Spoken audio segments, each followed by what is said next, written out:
Bon, Thomas Young, bonjour. Merci en tout cas de votre présence aujourd'hui à la CCI de Haute-Loire.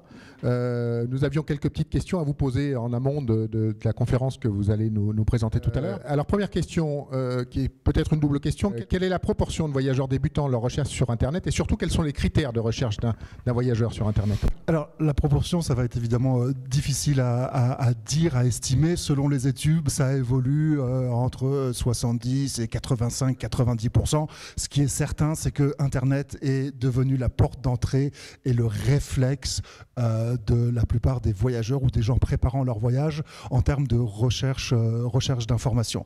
Le tourisme est le premier poste dans le e-commerce. C'est-à-dire que de tous les secteurs qui font du business sur Internet, c'est le tourisme qui est le secteur le plus important. Effectivement, ce chiffre, ce pic faramineux est boosté par les deux locomotives que sont Voyage SNCF et Air France qui commercialisent et vendent énormément sur Internet.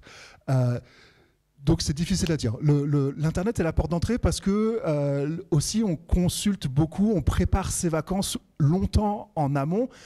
Expedia a fait une étude et dit que les Français préparent leur séjour 3 mois et demi avant la date de départ. Et donc la période de préparation est plutôt longue, ça s'étale sur une semaine, 10 jours, 15 jours. Et pendant ce laps de temps, le voyageur, le futur voyageur va interroger Internet à de multiples reprises, que ça soit peut-être le matin dans le métro sur son smartphone, pendant la journée sur un ordinateur de bureau, le soir devant la télé sur le canapé avec son épouse avec une tablette. Donc on peut considérer qu'Internet est la porte d'entrée globale pour le voyage. Alors, quant aux critères de recherche, Internet a modifié effectivement beaucoup de comportements et le prix reste un critère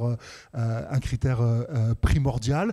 Je suis intimement convaincu que le prix est important, mais que ce que les gens recherchent aussi avant tout, c'est un rapport qualité-prix. Moi, je suis toujours prêt à mettre 20 euros supplémentaires si effectivement le gap, ce que je gagne pour ces 20 euros est plus important. Et autre chose, l'autre critère qui va influencer toute la procédure et le processus sont les avis clients avec cette e-réputation et cette plateforme TripAdvisor qui va influencer grandement les voyageurs. Donc le partage d'expérience est aussi un critère prépondérant et un facteur décisif dans le choix des vacances.